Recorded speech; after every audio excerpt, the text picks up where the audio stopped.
What's up YouTube? My name is Andres Restrepo and welcome back to my YouTube channel. In today's video, I'm going to give you guys a fall market update, and spoiler alert, prices are coming down. If you stay tuned until the end of the video, I will share with you a peak to trough chart, which actually shows what the variance generally is in San Francisco real estate every single year. Before we jump into the data, if you wouldn't mind giving the video a quick like, it really helps out the YouTube algorithm, and please consider subscribing for all things San Francisco real estate. So as of late, there have been 4 key factors that have been negatively impacting real estate prices here in San Francisco and across the United States. I'm sure you've all seen by now, but interest rates have been rising, and in the past 2 months, the spike in interest rates was actually very dramatic. We essentially saw rates go from about 5% to a little bit north of 7%. We know that the more interest rates increase, the more purchasing power decreases. So the market has to compensate and prices begin to come down. We've also been dealing with a very volatile stock market, and the S&P 500 is up to its worst start in the past 50 years. So we're just breaking negative record after negative record. We can also add to this record high inflation, and this higher interest rate environment has also started to negatively impact the tech space, which has heavily relied on cheap money for growth. Because of this, we began to see recently layoffs in the tech space. It shouldn't surprise us that we're seeing lower demand in the marketplace, more seller competition, higher days on market, and prices starting to come down. Single family homes are currently down 8.4% year over year. In September of 2021, the median price for a single family home was just over 1.8 million. Today, in September 2022, the median price is just over $1,650,000. Up next, let's look at the number of sales comparing this year to last year. This year, sales are down 28.4% for single family homes. Last year, around this same period, and we're looking at 3-month rolling averages, for September of 2021, there were 757 homes sold. As of September 2022, there's 542 homes sold. For the days on market, those are also up year over year by 33%. As of September 2021, the median days on market were 12 days, so properties were moving extremely quickly.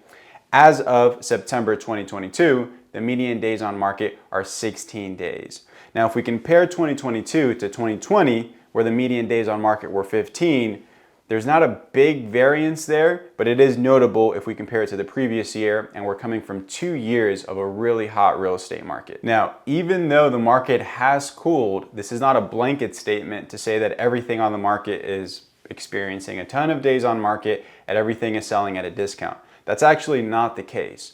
On average, single family homes are selling 8.3% above ask. Now that is down year over year. When we look at September of 2021, single family homes were selling then on average 16.4% above ask. So year over year, the above ask figure is down by 7%. The supply of single family homes has been the only stat that has actually remained flat year over year. So currently we have 1.7 months of inventory for single family homes, which is the same exact amount that we had in September of 2021. Let's move right on over to condos. So condos are also down year over year. Currently, the median price for a condo as of September 2022 is $1,150,000.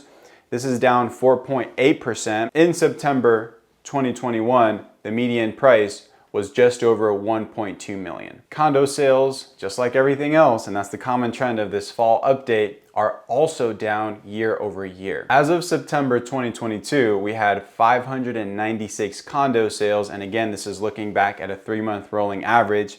This is down 34.5% from September 2021. And in that period, we had 910 condo sales. So the condo market is very soft right now. And I definitely want you to stay tuned until the end of the video to hear my final thoughts on why condos are at steep discounts right now and could be a good option worth exploring. Days on market are up 66.7% year over year.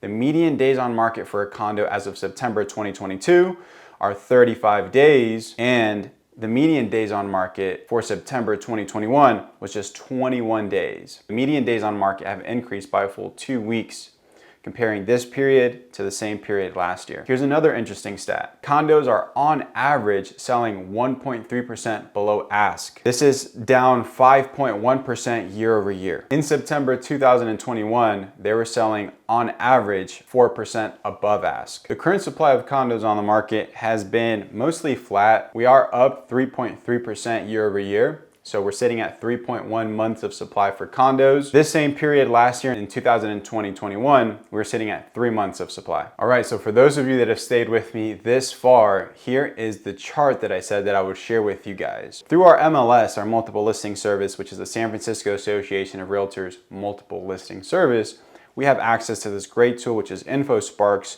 which pulls all of its data directly from the MLS. So I'm pulling up here a 10-year median price chart of San Francisco. And if you look at this chart closely, there is a peak and a trough. And that's the only consistent thing really about this chart besides the fact that the trend line is up. What I did was I went and I looked back at the peak and the trough to measure, okay, when does the market typically peak in San Francisco and when does the market typically drop off in San Francisco? And what you'll notice by looking at these numbers here is that the market generally peaks in the spring/early summer. And we know that historically this is the hottest season, and this is when San Francisco sets those records. Now, there's also a trough every single year. So even if the market peaked at a really high number, it always levels off. And this generally happens late fall, early winter. If we look back to 2015, so in essence, the past 7 years of market trends and market movements, you'll notice that on average, from peak to trough, every year, the market dips by about 7.5%. So this is a very interesting data point because again, there's no such thing as like perfect market timing because we know that trying to time the market is a fool's game. No one can accurately do it or consistently do it at any point in time. What you can do, however, though, is look at previous performance and see what is typical for a market. So if you want to get a good deal when you're looking at San Francisco real estate, consider the fall because you will get those lower prices, generally higher inventory, so sellers are competing with each other to get your business. By looking at the same spreadsheet that I created here, you'll be able to tell that besides right now, the most notable peak to trough that we've seen in recent times was in 2018, where the market peaked at just over 1.6 million and troughed in the winter, right, in January of 2019, almost at 14%. So that was a pretty big gap. And if you all recall what was happening then, it was the China trade wars that we were going through. So there's always some sort of variable or factor in the marketplace that causes things to go down. When we compare this year's peak was in May of 2022, which is a little bit sooner than when it typically happens, and the market peaked just over $2 million. So that was the median price for a single family home, just over $2 million.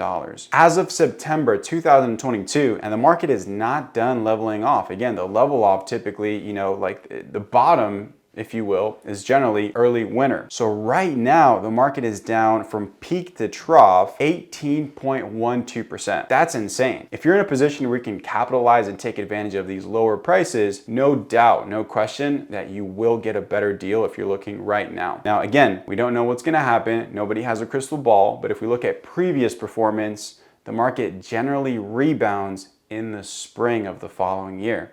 So I do expect it bottoming out through the end of the year into early next year. But then as we get into March, April, May, I do expect something's got to give in the economy. These rates can't keep going up indefinitely.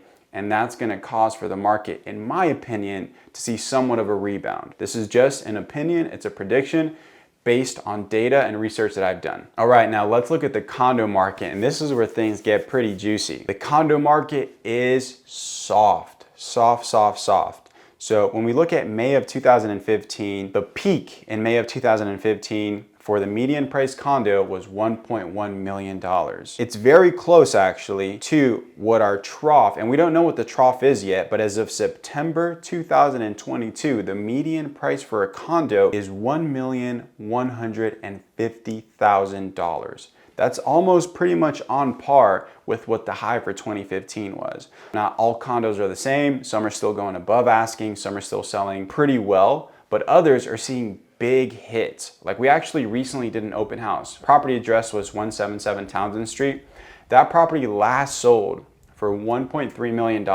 It is on the market today for $1 million, and they're hoping to get between $1.05 million to $1.1 million. As some of you may already know, in San Francisco, underpricing is a strategy that works to get multiple buyers in the door, gets people excited, agents set an offer date, and then they get multiple offers, which lets them leverage, the listing agent that is, lets them leverage, and see who could maybe step up and pay the most for that property. So if we look, on average, the peak to trough for condos, it's pretty steep. It's gonna be 9.66%. And the average increase for condos year over year from peak to peak is generally 2.6%. So yes, the market is totally soft right now. We're seeing a lot of buyers pull back. That means that sellers are sitting on the market a little bit longer. Some are having to take price reductions, but do not get it twisted. San Francisco is a place where there is a lot of money, and there's still very well qualified buyers out there that are buying properties. Because again, if you're looking to stay in a place from 5 to 10 years and you can comfortably afford it, then you should, in my opinion, still buy. You're able to refinance the rate down the line, and you're able to pay less for a property today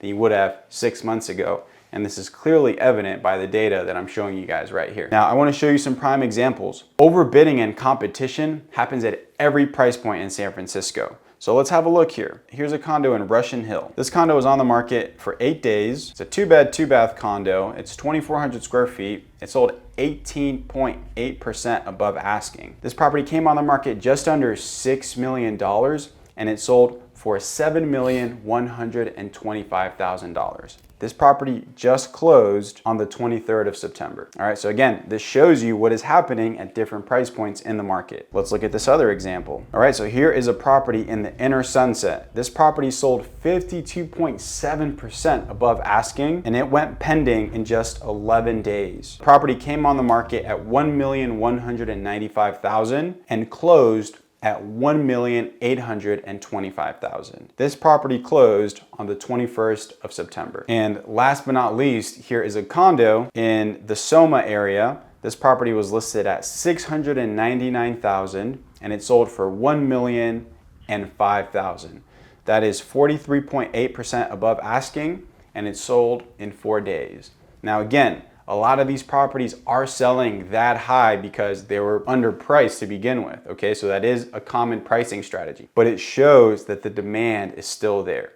If somebody preps their property right, it looks good, it comes on the market, they generate some buzz, property will sell. In this same month, I was able to get 2 buyers under contract, and one of them was for a single family home in Potrero Hill under asking. That same property that was listed in Potrero Hill, had it been on the market in the spring, that property would have sold for a lot more. Anyway, if you guys have any further questions about what is happening here in the San Francisco real estate market, or you're looking for an agent to guide you in your home buying journey or home selling journey, make sure to drop me a line. My contact information is below. Again, don't forget to like the video and subscribe for more content.